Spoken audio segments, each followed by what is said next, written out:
Welcome back to the Chad Hasty Show on News Talk 95.1 FM and 790 AM KFYO. Thank you for tuning in today. Joining me in studio, the chairman of the Republican Party of Texas. Always a pleasure to have him on. James Dickey, welcome back. Chad, thank you very much. It's great to be here with you. Yeah, absolutely. You're out going through Lubbock and West Texas right now. Absolutely. It's great to be back. It's been far too long since I've been out here. I'm looking forward to meeting with great grassroots activists, elected officials, donors, all of the people that we need to make sure are all working together for 2020. Yeah, absolutely. Let's talk about the role of state chairman. For those who may not know, and I know we've talked about this before in the past, but basically, what is your role? So the job of the state chairman is to raise the funds necessary and run the operation necessary so that we can elect the people necessary to implement the policies that we know are best for all. And then as we implement those, we get positive results. It makes it easier to elect more of great people and makes it easier for us to grow the party. I mean, that's really it. Can we grow the party? And we do that by providing an operation that is excellently run and well-financed. And I am proud that we've been able to put out that over the last 2 years, we did dramatically more than the several cycles before that. Well, and what does that come down to? Does that come down to getting more information out to voters? Is that more voter participation?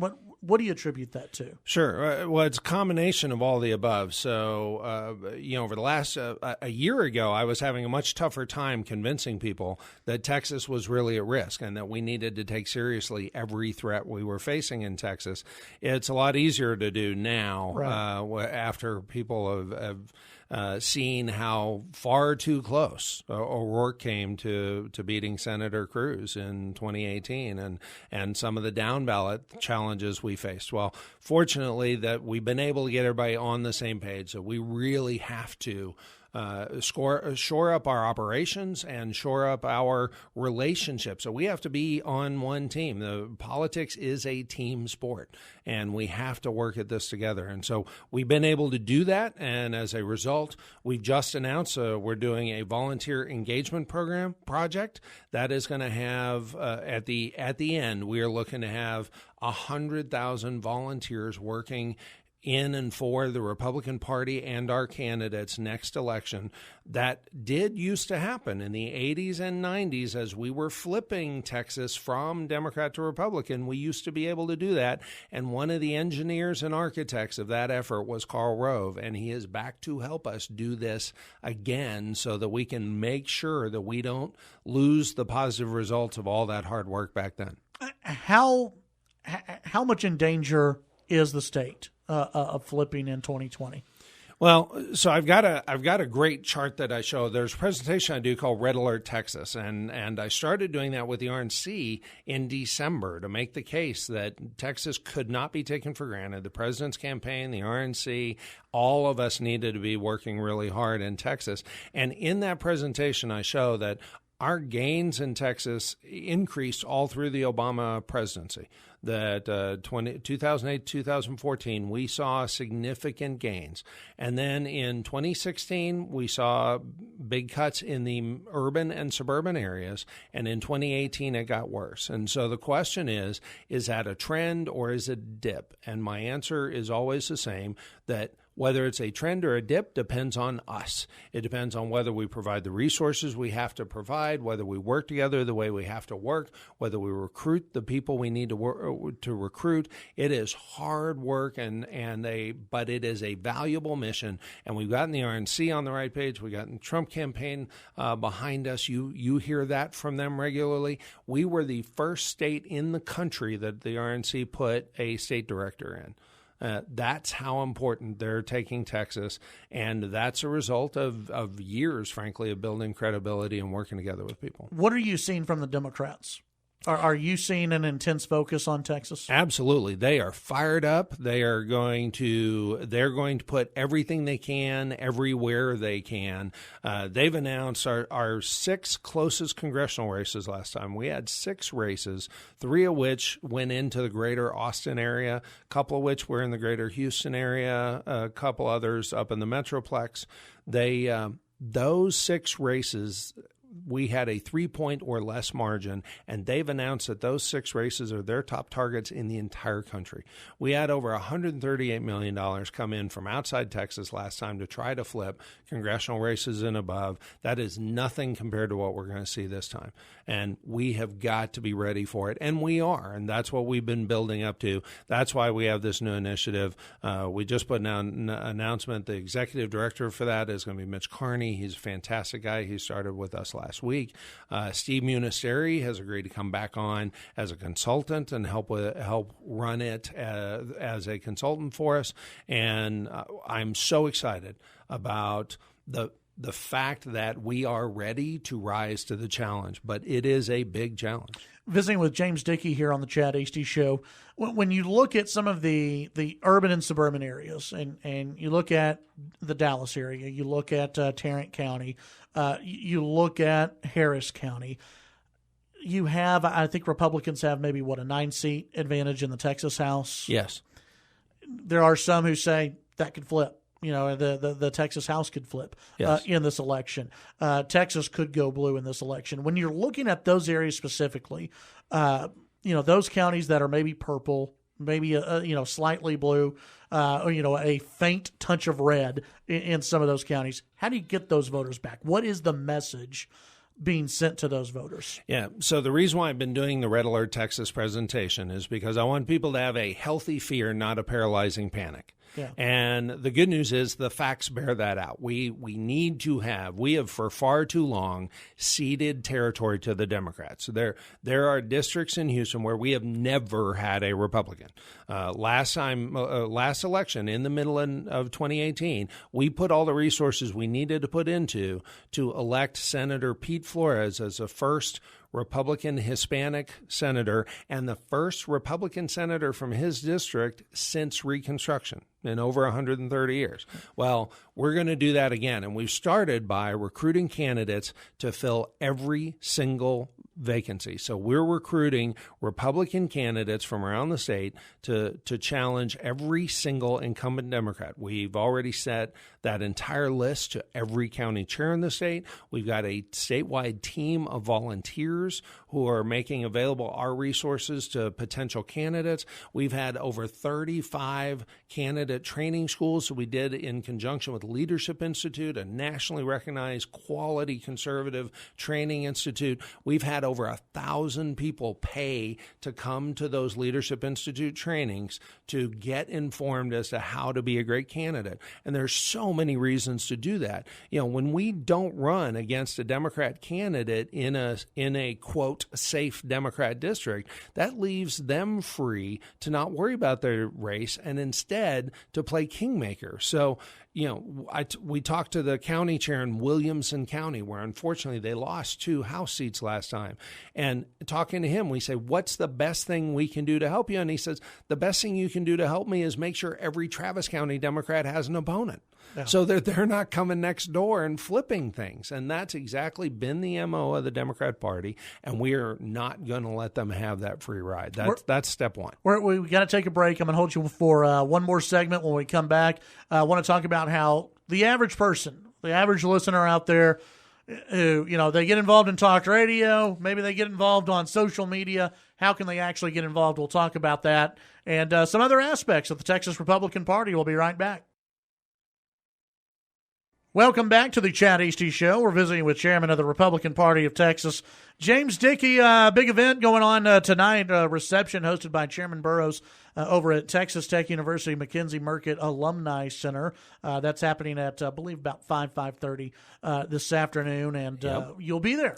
I am really excited about that, and that's just one of many examples of how important it is for us to all recognize this is a team sport. I mean, being able to work together with Chairman Burrows both during and outside of session, that is so important, and you guys are fortunate to have such good representation in your area for in the legislature. Absolutely. How can the average person, who's listening to this right now, or later on when they're listening on podcast, how can they get involved in the process? Maybe they are not fearful to paralysis, as you said, but they realize, this is becoming a much more competitive state. I need to do something more than just vote. Yeah. Well, the first thing we suggest everybody is text DEFEND to 72,000. If they want to help us make sure that we fight for Texas, just text DEFEND to the short code 72000. If they will do that, we will make sure that we get them in touch with what's going on. We'll keep them informed about what's going on in Texas, and we will give them multiple opportunities to get plugged in. Second thing, if they're not already, get plugged in with your local county party. You guys have a great county party chair here. You've got a strong county party here. It gives lots of opportunities to do voter registration, to do candidate recruiting, to do candidate efforts. This absolutely is a team sport. We need everybody. We do. Yeah, absolutely. What do you like most right now about being chairman? I say this all the time, and I mean it from the bottom of my heart. The best, most exciting, most invigorating thing about this job is getting to meet and know such amazing people from all over the state. I mean, we have people who every day give not only their time and treasure, but their heart and their passion to making sure that Texas is a better place for not only for themselves, but for their kids and grandkids and their neighbors and their neighbors' kids and grandkids. And it just warms my heart to see that. It energizes me, and it makes all the rest of it, all of the sniping, all of the criticism, all of everything else that comes with politics, well worth it. It is such a pleasure. I visited with a few folks earlier in this week about the possibility of you facing a challenger in the upcoming election, and one thing that I keep hearing from people is this is not what the Republican Party right now wants in Texas, moving into 2020. What is your reaction about facing a possible challenger? Well, first of all, let me say, as a conservative Republican, I'm a fan of competition, and I'm not going to be hypocritical and say I oppose it when it happens to be against me. I do find it a little funny that this will now be the third year in a row that I've been dealing in what is supposed to be 2-year terms. I'll be dealing with competition, but you know what? That's fine. I have a record and we have results that I am happy to stand on. We raised millions of dollars more than before us. Not only that, but we implemented it in new and clever and different ways. We avoided losses that we otherwise would have faced. We had more losses than we wish we had. A lot of that's out of my control. One of the real interesting things that happens in this role is a lot of people will say, well, the Texas GOP did blank, or the Texas GOP does blank. And when you dig, inevitably, it's not actually the state party who did it. It's it's some elected official did something, or some county party did something, or just some volunteer did something. Yeah. And it just kind of all gets lumped together as Texas GOP. That's okay. That's the role, and that's fine. We have really strong results. And this year, as we are working to recruit new candidates, to register voters. So we've been making the pitch since November. For the Democrats, for over 6 years, have been registering new voters. And that's really the biggest change in Texas. Registered voters went from being flat all the way from 2008 to about 2012. It was around 13 million registered voters every single election. And now, all of a sudden, we are north of 16 million registered voters. And I say all of a sudden, this happened very clearly over the last 3 elections. And the Democrats have spent tens of millions of dollars doing that. Well, we've got an experienced team coming in from Republican efforts in other states that were successful to come in, and they've got commitments of millions of dollars that they are going to be doing paid efforts to do voter registration. We in the party, we have volunteers that we are invigorating and empowering to do voter registration. So we got folks getting trained to be a deputy voter registrar. If you'd like to know how to do that, just check your county clerk's website. You can find out how to be a deputy voter registrar. Talk to your county party chair. We strongly recommend that.